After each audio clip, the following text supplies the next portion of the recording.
Hello my bunnies, my cuties, my friends, कैसे सब लोग? बढ़िया हो ना? मैंने सबके लिए एक सवाल पूछा था कि आप सब लोग कहाँ से मेरी वीडियो देखते हो। तो किसी ने कहा संभाजीनगर, वाराणसी, केरला, दुबई और चेन्नई। तो सच में मुझे बहुत अच्छा लगा कि आप सब ने मेरे सवाल का इस जवाब दिया। तो थैंक यू सो मच जवाब देने के लिए। और किसी ने मुझे एक सवाल पूछा था। ये सवाल था कि हाँ, क्या सवाल था? हाँ, ये सवाल था कि लांजन का बच्चा कौन सा है? लांजन का बच्चा शिजोई है, जो सिर्फ 3 साल का है। और वो लांजन और विंग का बच्चा है। और वांगजी से हुआ वो आइवान है, जो वांगजी का बच्चा आइवान है, जो 5 साल का है। अब तो इस सवाल का जवाब मिला ना सबको? तो लाइक करना, कमेंट करना और स्टोरी को प्यार देना बिल्कुल ना भूलना, ओके? और अपने वांगशन दोस्त के साथ भी ज़रूर शेयर करना इस स्टोरी को। तो चलिए शुरुआत करते हैं इस पार्ट को। हमने लास्ट पार्ट में देखा था विंग अपने पूरे परिवार के साथ चाइना वापस आया था। उसके बाद रास्ते में बहुत मज़ा भी किया और वो सारे मिलकर विला चली गई। और विला दिखने में दूर से बहुत ज़्यादा खूबसूरत लग रहा था। तब पता नहीं पास जाकर कितना खूबसूरत लगेगा। तभी विंग देखता है गार्डन भी बहुत बड़ा है, पीछे की तरफ भी है और आगे तरफ, मतलब आगे की तरफ भी है। और आगे भी बहुत सारे बॉडीगार्ड्स खड़े थे, 1000 से भी ऊपर बॉडीगार्ड्स थे वहाँ। तभी विंग कहता है, लांजा जी, ये सारे बॉडीगार्ड्स? ये सारे बॉडीगार्ड्स लंदन के है। तुम पता है ना, ये सारे लोग हमारे यहाँ काम करते थे विंग। मैंने इन सबको यहाँ भी बुला लिया।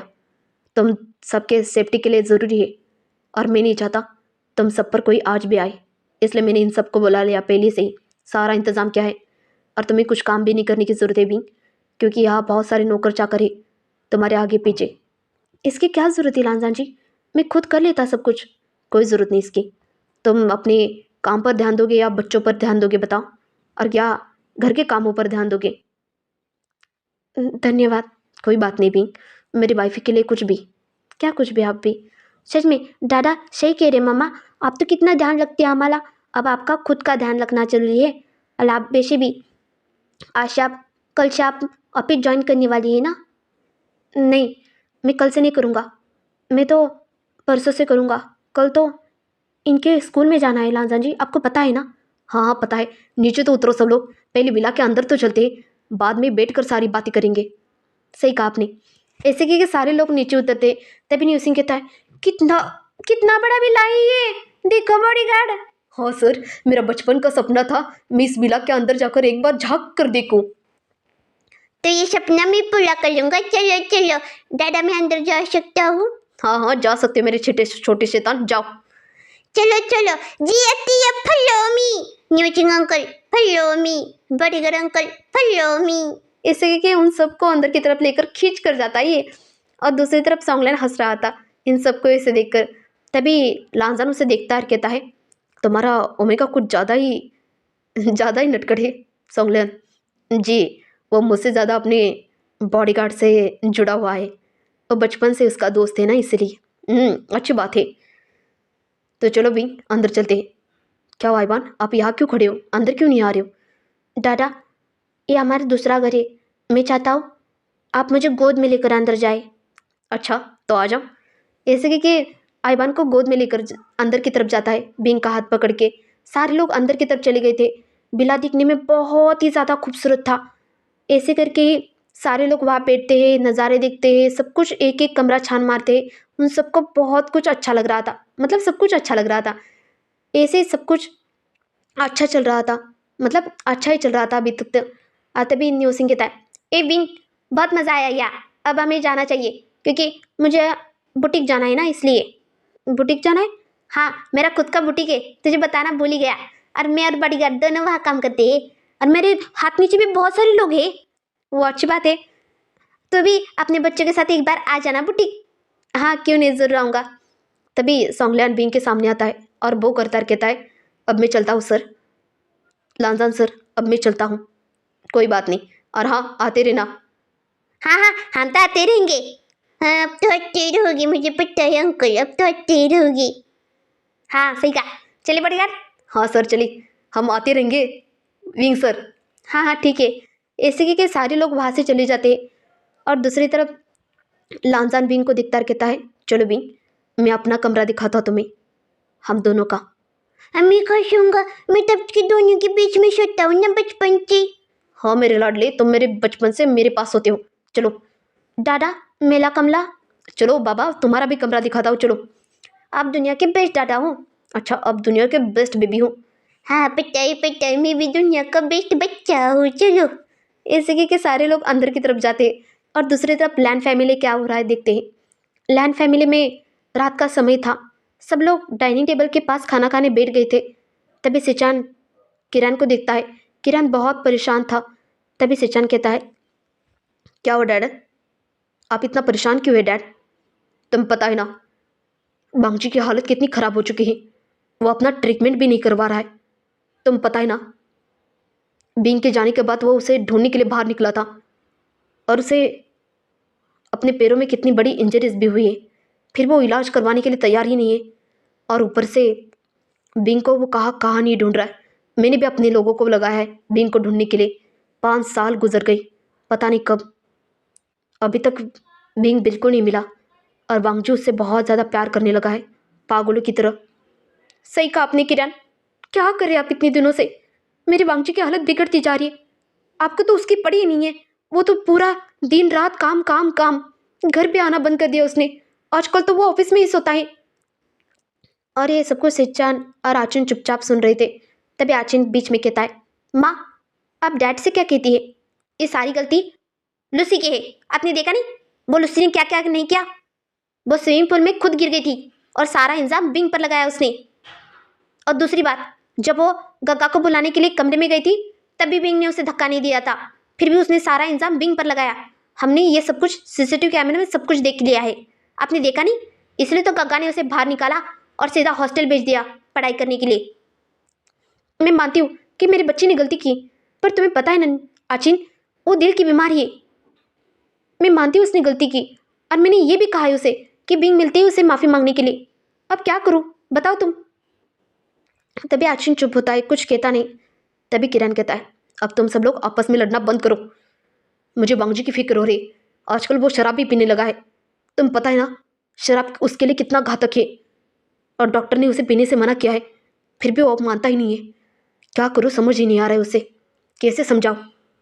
तभी वांगजी वहाँ से आ रहा था बाहर से, और वो अपने पूरे परिवार को दिखता है और कुछ कहता नहीं, सीधा वहाँ से कमरे में जा रहा था। तभी किरण कहता है, वांगजी रुको, मुझे तुमसे बात करनी है। और वांगजी वहीं रुक जाता है। तभी किरण और सारे लोग वहाँ वांगजी के सामने आते हैं। तभी किरण कहता है, वांगजी तुम शराब पी कर आए हो? जी डैड, मुझे नहीं लगता अब मुझे जीना चाहिए। जहाँ मेरा बींग नहीं है वहाँ मैं जीकर क्या करूँगा डैड? वांगजी भूल जाओ, बींग को ढूंढो, उस पर ध्यान दो।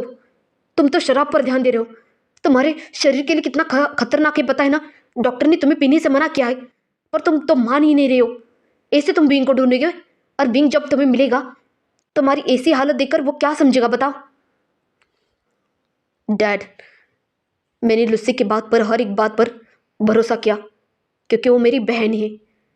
पर उसने क्या किया, बींग को हर बार मेरे सामने नीचा दिखाने की कोशिश की, और मैं उसके जाल में फंसता गया, और उसके वजह से मेरा विंग मुझसे दूर हो गया। 5 साल हो गए डैड, मैंने उसे कहाँ नहीं ढूंढा आज तक।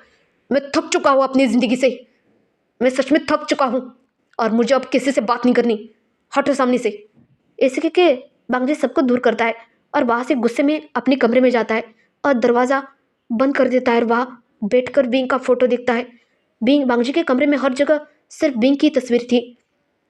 और वो देखता है, कहता है, कहाँ हो तुम? मैं थक चुका हूँ, अगर तुम नहीं मिले ना बिंग, मैं मर जाऊंगा, मैं सच में मर जाऊंगा। मुझसे नहीं होगा बिंग, मुझसे नहीं हो रहा है तुमसे दूर होकर, मैं पछता रहा हूँ। मैंने अपने बहन पर ज़्यादा विश्वास किया, तुमसे भी ज़्यादा। मैंने तुम्हारा बहुत अपमान किया विंग, मुझे माफ़ कर दो, मुझे माफ़ कर दो। और नीचे भी सारे लोग उदास थे। तभी आचिन कहता है, सिचान, कल भी उन्होंने कुछ नहीं खाया था, आज तो जाकर कुछ खिला दीजिए उन्हें। ठीक है, तुम प्लेट लेकर आओ, मैं उसे खिलाता हूँ। तभी आचिन वहाँ प्लेट लगा देता है और सिचान बांगजी के कमरे में आता है, देखता है बांगजी फूट फूट कर रो रहा था। तभी आचिन देखता है, कहता है, जाइए ना सिचान, आप उनके भाई हो ना, तो आप उसे खिलाने में झिझक कैसी? जाइए उन्हें खिला दीजिए ज़रा खाना। पर कैसे खिलाऊं? देखो ना उसकी हालत क्या है। मेरा मन नहीं कर रहा है। अर्जुन तुम ही जाओ, मुझसे नहीं होगा। क्या मुझसे नहीं होगा? आप बड़े भाई हो उसके या मैं हूँ? जाइए आप, मुझे उनसे डर लगता है। आपको पता है ना, आजकल तो वो कुछ ज़्यादा ही खतरनाक हुए। पता नहीं मेरा विंग कैसा होगा। 5 साल गुजर गए सिचान, वो ठीक तो होगा ना? अगर किसी दिन कुछ हुआ ना तो मैं आपके बहन का गला दबा दूंगा। अब चुप रहो ना, वो चली गई ना। ठीक है ठीक है। तभी आचिन बाहर से अंदर की तरफ आता है, कहता है गगा खा खाना। और बांगजी वहां देखता है, कहता है आचिन वो तुम्हारा दोस्त था ना, तुम्हें तो पता होगा ना वह कहाँ है। अगर तुम्हें सच में कुछ पता हो तो बता दो ना। नहीं मुझे सच में कुछ नहीं पता। अगर पता होता तो मैं आपको बता दिया होता ना। मुझे सच में कुछ नहीं पता। मैं खुद उसके लिए परेशान हूँ। पता नहीं 5 साल हो गए, पता नहीं कहाँ भटक रहा होगा। उसकी फैमिली भी नहीं है उसके पास। सिचान, ऐसे ही सिचान को गले लगा के रोने लगता है। ये देखकर बांगजे अंदर से बहुत ज्यादा टूट जाता है। और तभी सिचान कहता है बागजी कल एक बहुत बड़ी मीटिंग है और मैं चाहता हूँ तुम उस मीटिंग में शामिल हो जाओ। ठीक है काका, मैं आ जाऊंगा। और हाँ, अब बस करो, शराब बाजू में रख दो। ज़्यादा शराब पीना तुम्हारे लिए अच्छा नहीं है। जिंदा रहकर भी क्या उखड़ने वाले हो काका में। मेरा विंग मुझसे दूर हो चुका हूँ। अभी जीने का कोई सहारा नहीं मेरे पास, कोई भी सहारा नहीं है। इतना कहता है और वहाँ सो जाता है। नीचे ही फर्श पर सो गया था, इसलिए सिचान उसे उठाकर बेड पर सुला देता है और वहाँ से लेकर जा रहा था अचिन को। तभी का आवाज़ सुनता है, विंग मैं तुमसे बहुत प्यार करता हूँ, बहुत ज़्यादा। तुम्हारे बगैर मैं मर जाऊँगा विंग, मैं मर जाऊँगा। और बांगची ये सब कुछ अपनी नींद में कह रहा था। अचिन देखता है, कहता है सिचान क्या हो गया सब कुछ? मेरा दोस्त मुझसे दूर चला गया। वांगजी काका की ये हालत, ये लुसी का मैं छोड़ूंगा नहीं। और वैसे भी वो कल घर आ रही है, आपको पता है?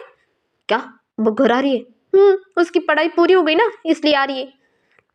ठीक है, तुम ज्यादा उस पर ध्यान मत देना आने के बाद भी। जरा उसे दूरी रहना। ठीक है, ये आपकी माँ है जो उनसे ज्यादा प्यार करती है उससे। अभी तक उसे माफ करिए। अगर मैं होता ना उसकी माँ तो उसे गले दबा के मार देता। आचिन चलो अब आराम करो। वैसे मेरे भी सर में बहुत दर्द हो रहा है, चलो। ऐसे कि आचिन सिचान को लेकर वहां से चला जाता है। और दूसरी तरफ बींग देखता है आसपास। शिजुई, जी मम्मा, आप क्या कर रहे हो? लैपटॉप पे गेम खेल रहा हूँ। पता है 1 लाख रुपए कमा लिए आने के बाद। ये घर बहुत लकी है मम्मा मेरे लिए। बस करो अब, रख दो उसे। और तुमने डाडा को देखा? नहीं तो नहीं देखा बिल्कुल भी। गगा के कमरे में होंगी मम्मा। ठीक है, मैं भी आता हूँ। और सो जाओ आप। ठीक है ना, सो जाऊंगा मम्मा। ऐसे कि बींग वहां से सीधा आइवान के कमरे के पास आता है। देखता है वहां जिया तिया अपने ग्लास में दूध लेकर खड़ी थी। क्या हुआ जिया, तुम यहाँ क्यों खड़ी हो?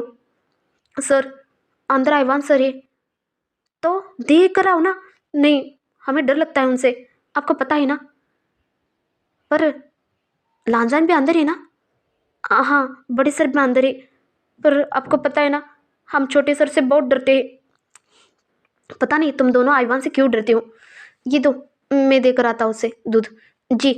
तभी बिंग दूध लेता है और अंदर आता है। देखता है तो क्या, लांजा ने आइवान को गोद में सुला रहा था। और आइवान लांजान से बहुत ज़्यादा कनेक्टेड है बचपन से ही। वो बिंग से भी ज़्यादा लांजान से ज़्यादा कनेक्टेड है। तभी बिंग आता है, कहता है क्या हुआ, वो सो गया? सो गया। तुम्हें आदत है ना, तुम्हें पता है ना बिंग, इसे आदत है बचपन से ही। अगर मैं इसके पास ज़रा भी नहीं रहा हूँ तो ये सोता नहीं बिल्कुल भी, कुछ ना कुछ करता रहता है। सही कहा, बचपन से ही आपकी आदत हो चुकी है ना, इसलिए। सही कहा। तुम यहाँ कैसे? क्या हुआ, शिजुई नहीं सोया? हाँ, लैपटॉप लेकर बैठा है वो, पता नहीं कब सुधरेगा। अभी भी गेम खेल रहा है। अच्छा ठीक है, कोई बात नहीं। ये क्या है हाथ में तुम्हारे? दूध है, इसके लिए लेकर आया था। जिया तिया लेकर आए थे। तो आपको पता है ना जिया तिया इससे कितना डरती है।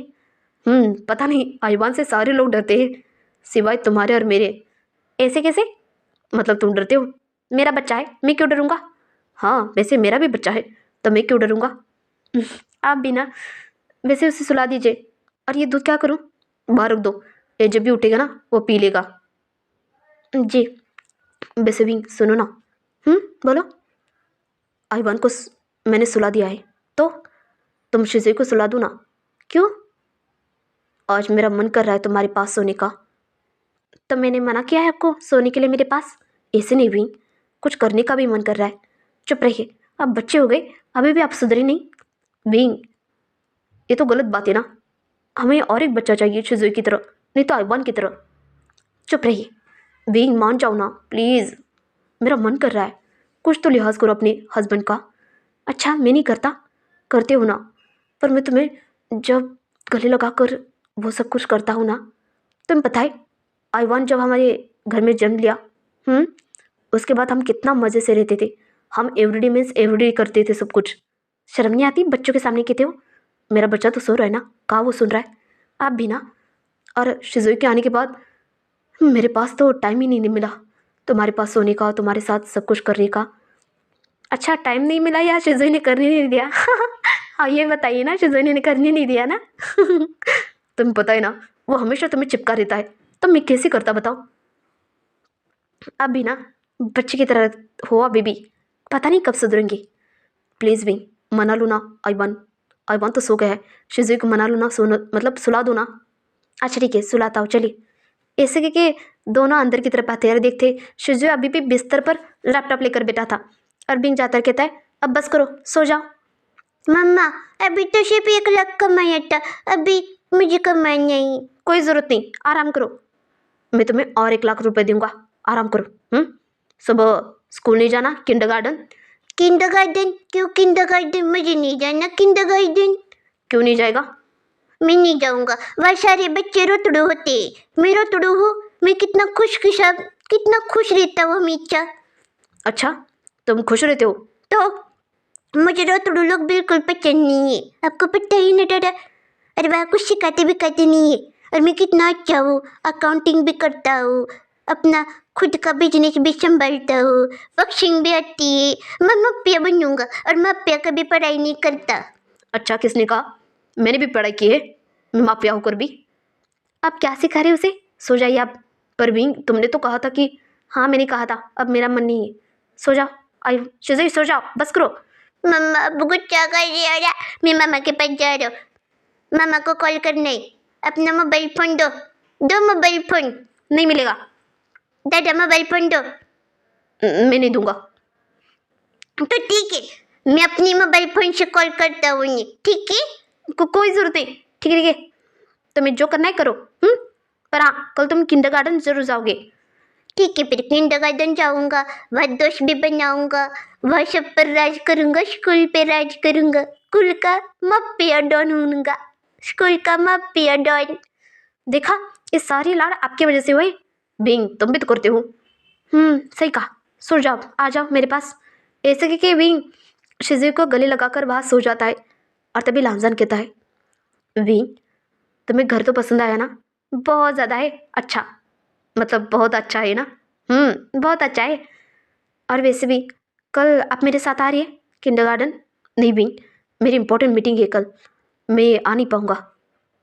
अच्छा, तो अच्छी बात है ना, मैं मम्मा के पास से चला जाऊंगा। मम्मा मैं आई बन गगा। हाँ हाँ, तुम तीनों जाओ। तुम अभी भी जाग रहे हो? जब तक आप दोनों सोते नहीं हो तब तक मैं जगता रहता हूँ, मजा नहीं आता मुझे। सो जाओ चुपचाप, बस करो, सो जाओ। ऐसे कि बिंग उसे थपथपा कर सुला देता है। और तभी लांजान बिंग को देखता कहता है, बिंग, ये आओ ना मेरे पास सोनी।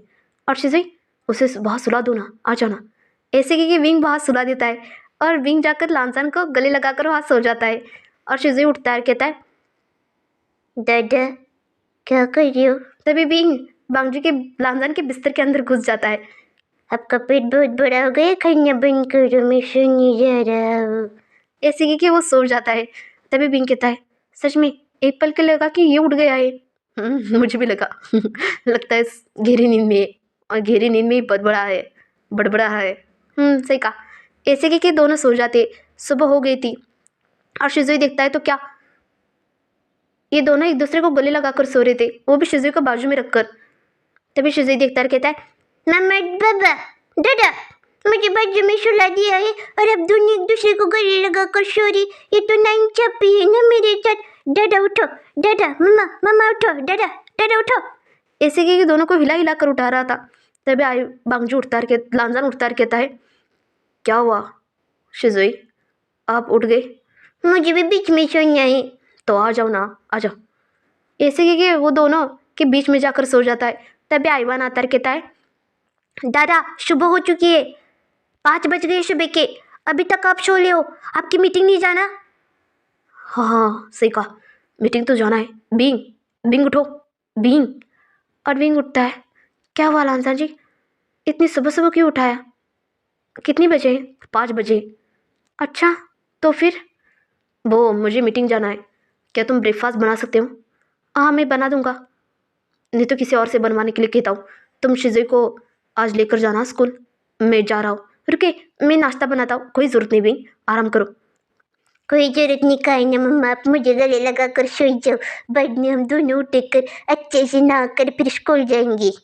ठीक है फिर, आप जाइए। सुनिए ना, बाहर का मत खाना बिल्कुल भी, घर का ही खाना खाना। हाँ बाबा, घर का ही खाऊंगा, तुम भिजवा दो। ठीक है, मैं भिजवा दूंगा जियातिया से, नहीं तो ड्राइवर से भिजवा दूंगा, ठीक है ना? हाँ ठीक है, चलेगा। आईवान बेटा, आप इतनी सुबह क्या कर रहे हो? जाओ मम्मा के पास जाकर सो जाओ। दादा मुझे नींद नहीं आ रही, मैं आपके साथ आ सकता हूँ? नहीं, आज तुम नहीं आ सकते। आज से तुम्हें अपनी पढ़ाई पर ध्यान देना है। ठीक है दादा। अब जाओ मम्मा के पास जाकर सो जाओ, मैं चलता हूँ। बिंग, मैं तैयार होकर जा रहा हूँ। हाँ ठीक है, जाइए। ऐसे कि लांजान अच्छे से तैयार होता है और वहाँ से ऑफिस चला जाता है नाश्ता करके। और तभी 7 बज गए थे। बिंग उठता है, देखता है आईवान उठकर अच्छे से नहाकर बिंग के पास आता है, कहता है, मम्मा मैंने नहा भी लिया और नाश्ता भी कर लिया। अच्छा, नाश्ता भी कर लिया आपने? हाँ मम्मा। शिजुई अब उठो, शिजुई स्कूल जाना है, उठो। मैडम जी नहीं आती इतनी सुबह सुबह। अच्छा, तुम्हें क्या पता मैडम है या सर है, चलो उठो। अच्छा ठीक है ना मम्मा, उठ जाता हूँ मम्मा, अब तैयार तो हो जाओ। ठीक है, मैं तैयार होकर आता हूँ। नहीं नहीं, पहले तुम्हें भी तैयार करता हूँ, चलो उठो उठो। अच्छा ठीक है मम्मा, गोदी में ले लो, लेकर चलो। तभी बिंग शिजुई को गोद में लेता है और वहाँ से लेकर जाता है और उसे अच्छे से तैयार करता है और खुद भी अच्छे से तैयार होता है और नीचे आता है और उसे नाश्ता भी करवाता है और कहता है, आईवान बेटा, आज आपका एडमिशन होने वाला है और शिजुई तुम्हारा भी, वहाँ अच्छे से रहना, मुझे कोई तमाशा नहीं चाहिए, ठीक है? ठीक है मम्मा, कोई कुछ भी तमाशा नहीं करूँगा। मैं एक कॉल अटेंड करके आता हूँ। ऐसे कि वो कॉल अटेंड करने चला जाता है बिंग और दूसरी तरफ शिजुई अपने कमरे में आकर कहता है, आज पहली बार स्कूल जाऊंगा, स्कूल में मेरा इम्प्रेशन पड़ना चाहिए ना। ये मम्मा ने कैसा मेकअप किया है मेरा, बिल्कुल अच्छा नहीं किया, मुझे बिल्कुल पसंद नहीं आया। ऐसे कि जाता है और ब्लैक कलर का सूट पहनता है, वो भी छोटा सूट विंग ने पहले उसे लेकर दिया था, वैसा करता है और खुले दो, ऊपर के 2 खुले मतलब वो बटन निकालता है और अपना हेयर स्टाइल बिल्कुल एक माफिया की तरह करता है और सब कुछ बिल्कुल माफिया की तरह। और वो दिखता है, लॉकर में से मम्मा के पास अंगूठियाँ लेकर मम्मा ने दिए थे मुझे, वो 5 अंगूठे पहन लेता हूँ, सर को लगना चाहिए ना मैं बिल्कुल मप्पिया हूँ, मप्पिया। इसी करके वो हाथ में, गले में चेन डालता है, हाथ में बहुत सारे अंगूठे पहनता है और बिल्कुल एक माफिया लग रहा था, बिल्कुल एक माफिया। ऐसे तैयार होकर नीचे आता है और वहाँ उसके बड़े गग्गा मतलब बड़े मामा जी मतलब रे, जो माफिया है विंग के बड़े भाई, उन्होंने मतलब अपने शिजुई को लाइसेंस दिया था गन का। वो लाइसेंस शिजुई अपने अब जेब में रखता है और बंदूक भी रखता है और वहाँ से सीधा बाहर की तरफ आता है। जियातिया को देखता है। जियातिया तो पहले देखकर उसे डर जाते और कहते, छोटे सर आपने ये क्या पहना है, आप बिल्कुल माफिया दिख रहे हैं। तो मप्पिया हूँ मैं, मप्पिया, पता भी देखो ये चेन डाला हूँ ना, तो बिल्कुल मप्पिया लग रहा हो ना मप्पिया। इतने बड़े बड़े बड़े चेन डालती है पता है गली में। अगर सर को पता चला ना तो आपकी धुलाई होगी। पता है ना, मुझे कोई मारता नहीं घर में, मैं सबसे लाडला बच्चा हूँ। इसका मतलब ये नहीं सर कि आप इनका फ़ायदा उठाएंगे, अगर मैम को पता, सर को पता चलेगा तो हमें बहुत डांटेंगे वो। आपको नहीं डांटेंगे, मैं चला जा रहा हूँ, ठीक है? ऐसे कि वो वहाँ से जाता है। सारे बॉडीगार्ड हक्के बक्के थे और जियातिया भी चुप थे और वो शिजुई को देख रहे थे जाते हुए, क्योंकि वो जाते वक्त भी माफिया की तरह चल रहा था ऐसे ऐसे करके, और सीधा जाकर कार में बैठ जाता है। और तभी बिंग आता है और कहता है, जी आतिया, शिजुई कहाँ है? वो तो कार में बैठे हैं। अच्छा, कार में जाकर बैठ भी गया है ये? आइवान बेटा, कहाँ हो आप? मम्मा मैं आओ, मैं आ लाओ। चलो, स्कूल जाना है। ठीक है मम्मा। और जब अच्छे से एडमिशन करना है आपका, और हाँ, अच्छे से इंप्रेशन भी रखना चाहिए आपको। ठीक है मम्मा। ऐसे कि दोनों भी कार में जाते और शिजू को देखते ही नहीं। शिजू ने अपने चेहरे पर मास्क लगाया था और बीइंग दिखता कहता है, आपने सूट क्यों पहना है? क्यों, मैं शूट में अच्छा नहीं दिखता मम्मा? तो तुमने मास्क क्यों लगाया छोटे? मैं अच्छा दिखता हूँ, सर को मैं सीधा चेहरा दिखाऊंगा ना अपने, इसलिए। उसने अपनी अंगूठी चेन भी छुपा कर रखी थी। ऐसे करके कॉलेज में मतलब स्कूल में जाते कार से, और तभी कार से उतरते हैं दोनों। उतरते आसपास देखते, तभी हमारा छोटू शिजुई अपने गले से वो बड़ी चेन डाल देता है, हाथ में बहुत सारे अंगूठी डाल देता है और बिल्कुल माफिया की तरह चल रहा था। आसपास के सारे लोग उसे देख रहे थे, घूर रहे थे। कुछ लोग तो हंस रहे थे क्योंकि वो बहुत ज़्यादा क्यूट लग रहा था और हाथ में गन भी थी उसके। ऐसे करके वो चला जा रहा था। तभी आइवान कहता है, मम्मा ये सारे लोग हम दोनों को ऐसे क्यों घूर रहे हैं? पता नहीं, मुझे भी समझ नहीं आ रहा है। कब से देख रहा हूँ ये सब लोग हमें ही घूर रहे हैं ना। हाँ मम्मा देखो ना। पर उन दोनों को नहीं पता था कि सारे लोग शिजुई को घूर रहे थे। शिजुई ने बहुत बड़ा काजल भी लगा लिया था अपने आँखों में, बिल्कुल एक माफिया की तरह, पर काजल ज़रा सा फिसल गया था उससे। ऐसे करके वो तीनों अंदर की तरफ जाते। तब प्रिंसिपल का बच्चा भी वहाँ था और प्रिंसिपल वहाँ कुर्सी पर बैठा था। तभी प्रिंसिपल को बिंग पूछता कहता है, सर क्या हम अंदर आ सकते हैं? हाँ आइए। तभी ये तीनों अंदर जाते। तभी उनका बच्चा शिजी को देखता है और रोनी शुरू कर देता है। वो भी 3 साल का था, इतना ज़ोर से रो रहा था। तभी आइवान कहता है, मम्मा ये बच्चा हम दोनों को देखकर इतना लो क्यों लाया?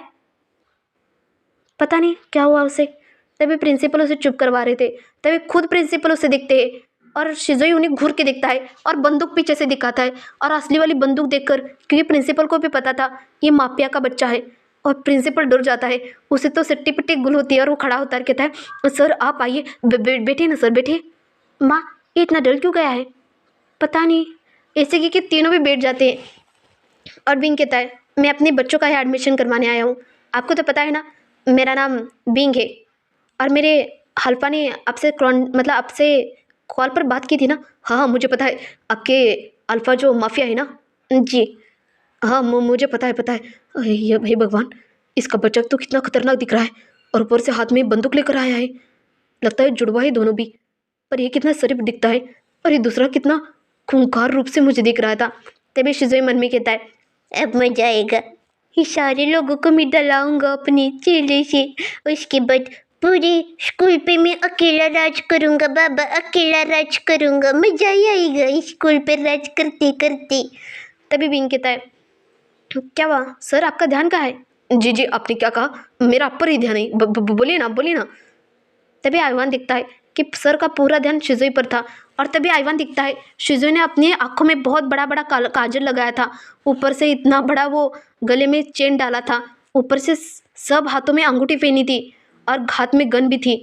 तभी कहता है आइवान, मम्मा ये देखिए शिजुई क्या कल क्या आया है। तभी बिंग दिखता है, कहता है, ये क्या हाल बनाया है तुमने? मैं मप्पिया हूँ, सही कहा ना प्रिंसिपल? जी अपने सही कहा। वही तो, मप्पिया ऐसे आता है स्कूल में, थोड़ी किसी स्कूल के बच्चे की तरह आता है। बेटा अभी ना। अभी बहुत गुस्से में आता है, पर उसे पता है कि वो शिजुई पर बिल्कुल गुस्सा नहीं कर सकता, क्योंकि शिजुई जब रोता है तो उसे बहुत ज़्यादा बुखार आता है और वो कंट्रोल करना बहुत मुश्किल हो जाता है। इसलिए वो अपने दोनों बच्चों को कभी डांटते नहीं है, बहुत ज़्यादा प्यार देते हैं, चाहे उनकी गलती हो या ना हो। इसलिए तभी विंग अपने हाथ से रुमाल से भी शिजुई का सब कुछ पोंछने लगता है, और शिजुई बिल्कुल अब आइवान की तरह दिख रहा था। विंग ने उसका स्टाइल भी बदल दिया और सारा चीन बीन, हाथ के सारे अंगूठे बिंगूठे सब कुछ ले लिए थे। तभी प्रिंसिपल को नॉर्मल लगता है। तभी विंग का ध्यान उसके गन पर जाकर कहता है, तुम यहाँ गन लेकर आई हो? जी मम्मा, अगर प्रिंसिपल ने कुछ कहा तो सीधा ठोक डालूंगा प्रिंसिपल को और प्रिंसिपल के बच्चे को भी। तो ना बजेगा बस, ना बजेगी बांसुरी। और ये सुनते ही प्रिंसिपल नीचे गिर जाता है कुर्सी से और डर के मारे उसे पसीना आने लगता है। तभी बिंग कहता है, प्रिंसिपल सर आपको डरने की ज़रूरत नहीं, मुझे पता है ये असली गन है, पर मेरा बच्चा इस्तेमाल नहीं करेगा, है ना शिजुई? आप इस्तेमाल नहीं करोगे ना? दीजिए मुझे। पर मम्मा, मैंने कहा दे दो। और तभी विंग ले लेता है और उसका एक फ़ोटो खींच लेता है। विंग का पहले मतलब शिजुई का पहले जैसा दिख रहा था वैसे, और वो फ़ोटो अपने हस्बैंड को सेंड कर देता है। और तभी लांजान एक मीटिंग में था, तभी उसका फ़ोन बज रहा था। तभी वो देखता है कि शिजुई कैसे तैयार होकर चला गया है। ये देखकर वो हंसता है, कहता है पता नहीं, आज तो पक्का डांट मुझे मिलने वाली है शिजुई के कारण। बिल्कुल माफिया की तरह तैयार हो गया है। पर मैं कहा आंखों में काजल कहाँ लगाता हूँ, इसने काजल क्यों लगाया है, ऐसा वो सोच रहा था। और दूसरी तरफ प्रिंसिपल और प्रिंसिपल का बच्चा दोनों डर गए थे बहुत ज़्यादा। तभी शिजुई वैसे ही बाहर की तरफ आता है और वहाँ एक मैडम खड़ी थी। और देखता है, कहता है मैंने सुना आप मेरी मैडम हो। हाँ छोटे बच्चे, मैं तुम्हारी मैडम हूँ। वैसे तुम्हारा नाम क्या है? चिजोई मप्पियाडोन। पता ये क्या है? गन या गन या क्या करिए? तो तुम छोटे बच्चे हो और छोटे बच्चे के हाथ में गन क्या करिए? उड़ाने के लिए। मेरे बाबा मप्पिया है, कभी किसी दिन मुझे कुछ कहा तो सीधा ठोक डालूंगा, याद रखना। अरविंद प्रिंसिपल के ऑफिस में था और आइवान भी, और शिजुई यहाँ मैडम को डरा रहा था और कह रहा था अगर किसी दिन मुझे डांटा बेटा तो सीधा ठोक डालूंगा, याद रखना। और ये सुनते ही मैडम डर जाती है। और उसे बाद में याद आता है कि पक्का ये नकली बंदूक होगी, ये नकली है ना? अच्छा नकली है, अभी दिखाता हूँ नकली है असली है। और तभी वो हवा में फायरिंग कर देता है और धाड़ से इतना ज़ोर से आवाज़ आता है कि विंग भी हिल जाता है। और आइवान भी, आइवान कहता है मम्मा लगता है शिजू ने बंदूक का इस्तेमाल किया। हाँ सही कहा, चलो बाहर दिखते। और प्रिंसिपल तो रोने के कगार पर था। वो प्रिंसिपल सच में आंखों में आंसू आ गए थे और बच्चा तो रो ही रहा था। और मैडम भी बाहर रो रही थी और बहुत सारे छोटे छोटे बच्चे भी रो रहे थे। वहाँ बहुत सारे मतलब लोग भी खड़े हुए थे, बहुत सारे पेरेंट्स भी खड़े थे। तभी विंग आता है और शिजू का कान खींचता है, कहता है आपको पता है था ना मैंने यहाँ स्कूल में बंदूक का इस्तेमाल करना नहीं है, फिर भी आपने इस्तेमाल क्यों किया? मैडम आप ठीक तो? जी मैं ठीक हूँ, आपके बच्चे को संभालिए जी, मैं डर गई। ठीक है ना, आप मापी के बच्चे को पता चल गया अब मुझे, मैं कभी आपको नहीं डांटूंगी, सच्ची में नहीं डांटूंगी। हाँ ऐसा रुतबा होना चाहिए मम्मा स्कूल में, तभी तो मजा आएगा लोगों को। चुप रहो। जी मैं इसकी तरफ से मैं माफ़ी मांगता हूँ आपकी, मुझे माफ़ कर दीजिए। कोई बात नहीं आपका बच्चा बहुत प्यारा है, कुछ ज़्यादा प्यारा है। अगली बार ना बंदूक लेकर मत भेजना स्कूल में उसे। जी नहीं भेजूंगा। चलो सिजोई। मम्मा मैंने कहा चलो, आज तो तुमने मुझे सबके सामने शर्मिंदा किया है, चलो। ऐसे के उसे और आइवान को दोनों को लेकर जाता है और प्रिंसिपल को देखता है, कहता है कल से मेरे बच्चे आ जाएंगे। जी जी भेज दीजिए भेज दीजिए, पर हाँ उन्हें अच्छे से चेक करके मग फिर बाद में भेज देना। हाँ जी। और तभी सब लोग जाकर कार में बैठ जाते हैं और विंग उन्हें डांटा, बहुत गुस्सा करता है शिजुई पर। और शिजुई रोने वाला था, तभी विंग उसे गले लगातार कहता है अच्छा ठीक है, तुम्हें रोने की कोई ज़रूरत नहीं, ठीक है तुम्हारी कोई गलती नहीं, बस अब ठीक है। तभी शिजुई का ध्यान दूसरी कार पर जाता है। उस कार में बिल्कुल बांगजी बैठा था और शिजुई उसे देख रहा था। ये तो मेरे दादा है ना, तो दादा ने कपड़े कैसे बदल दिए? सुबह तो एक कपड़े पे अलग कपड़े पहने थे, अब अलग कपड़े पहने, हेयर स्टाइल भी अलग है। ये कौन सी हेयर स्टाइल पढ़ाई है अपने दादा ने? दादा तो नहीं दिख रहे, कोई और है क्या? मैं पता लगा। मम्मा दादा कहाँ है? वो तो ऑफिस में। क्यों? कुछ नहीं। तो वो इंसान कौन था? जब भी मैं गलती करूँगा इसे पकड़ के लेकर जाऊँगा, लगता है दादा का डुप्लीकेट है।